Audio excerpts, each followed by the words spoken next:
Hi, my name is Jasmine Middleton, and I am 13 years old. I live in Beaufort, South Carolina, but I also have lived in California and Louisiana.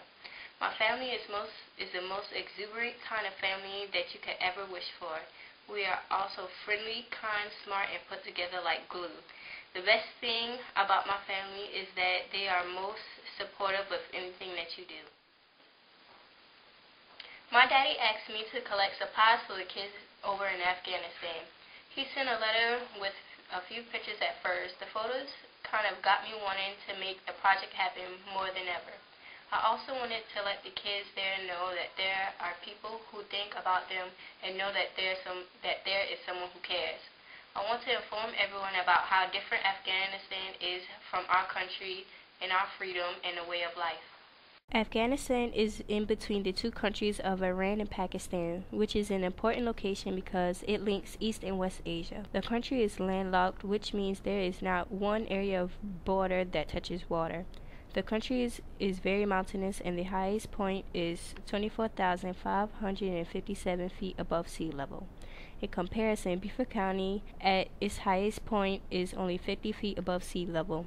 In Afghanistan, it can get very cold as well as very hot depending on your location. One of the driest regions in the world is also in this country. There are even minor earthquakes there, but there was a rather large earthquake in 1998 where 4,000 people were killed. Our way of life in comparison to theirs probably would be seen as a luxury. Even the poorest Americans would be seen as fortunate in comparison to many Afghani families. Afghanistan's economy is recovering from decades of conflict. The economy has improved significantly since the fall of the Taliban in 2001. This happened mostly because of the help given to Afghanistan by people like my dad.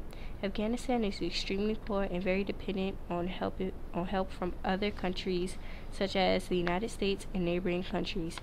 Much of the population still suffers from a shortage of housing, clean water, electricity, medical care, and jobs. Another reason that my dad is serving over there is that the Afghan government can't seem to impose law to all parts of the country.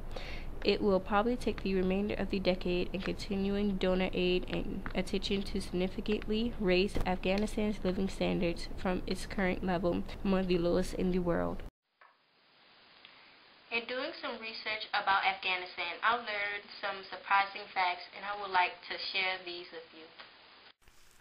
Age structure. This is the distribution of the population according to age, and it is broken down into age ranges of 1 to 14 years, 15 to 64 years, and 65 years and over.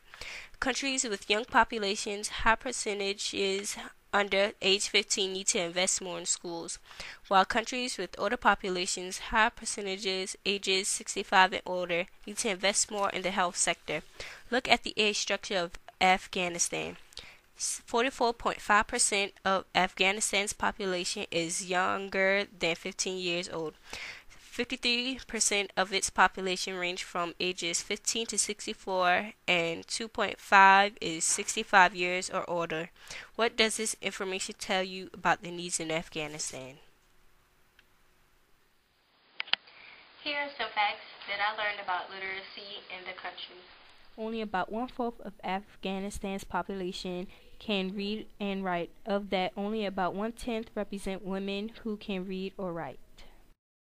The Afghanistan schools, because of war that lasted 23 years, the fighting destroyed many school buildings. 6,000 schools were destroyed, and at least 500 have been rebuilt, with 2 million school desks to go along with the buildings.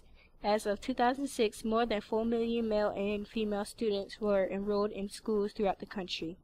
A lack of women teachers is an issue that concerns some Afghan parents, especially in more conservative areas. Some parents will not allow their daughters to be taught by men. Up to now, there are 9,500 schools in the country. Another aspect of education that is rapidly changing in Afghanistan is the face of higher education. Following the fall of the Taliban, Kabul University was reopened to both male and female students. In 2006, the American University of Afghanistan also opened its doors, with the aim of providing a world-class English language educational learning environment in Afghanistan. The university accepts students from Afghanistan and the neighboring countries. Coming up next, My Daddy, Gunnery Sergeant Edwin Bates with footage of an Afghanistan school. Part of the school is you see got a whole bunch of kids trying to get all the stuff that y'all get every day. Once in a lifetime.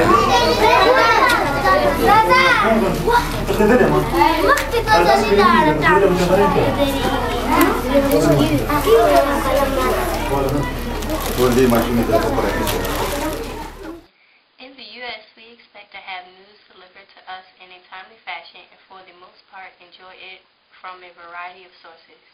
We have also been taught in school to recognize propaganda. Here is some of what I learned about the media in Afghanistan. The media was tightly controlled under the Taliban and other periods in its history, and was relatively free in others. Under the Taliban, television was shut down in 1996. The print media were forbidden to publish commentary, photos, or reader letters. The only radio station broadcast religious programs and propaganda and aired no music. After the overthrow of the Taliban in 2001, press restrictions were gradually relaxed and private media diversified. Freedom of expression in the press is promoted in the 2004 Constitution, and censorship is banned. Women's rights in Afghanistan are a really big issue, especially for those who are outside of the country looking in. Women are acknowledged or respected in a way that the women are in Western countries, like the United States and countries in Europe. They have not been allowed the freedom that American women have enjoyed, like free speech, freedom to work, and the right to thought and opinion, like others' thoughts and opinions. No one cares how women really feel about what's happening. No one really acts. They won't even be able to blink without probably being fussed at for doing that without permission. American women don't even like being told what to do because we're so used to being so independent. I think it would really be hard to have strict rules like that. Speaking of women's rights, let's talk about the healthcare system in Afghanistan. Before the start of Afghanistan wars in 1978, Afghanistan had an improving healthcare system and a semi-modernized healthcare system in cities like Kabul. Afghanistan had two of the leading health institutions in Central Asia at the time. Following the Soviet invasion, also known as Russia, and the civil war that followed, the healthcare system was limited only to urban areas and was eventually destroyed. The Taliban made some improvements, but healthcare was not available for women during their 6-year rule. So, why is my dad in Afghanistan? My dad is in Afghanistan to help the Afghans accomplish self-protection. He is working with their government to establish a system that will continue to protect them from terrorists, like the Taliban. Really, I think he's in there to protect them and save their lives from the country being taken over by terrorists again, so better things can happen for the people of Afghanistan. What I want to do with this project is to be able to prove that one voice can be heard in a very big crowd. My voice and the voice of Robert Smalls Middle School will be able to make a difference. I want for us to be able to give the less fortunate, but not out of pity or to win a pizza party, to do it out of worthiness because it is the right thing to do. National Junior Artist Society members will be in touch with everyone to give details about our school-wide community and service project. Thanks everyone. Don't be square, be circle. Help us with this project.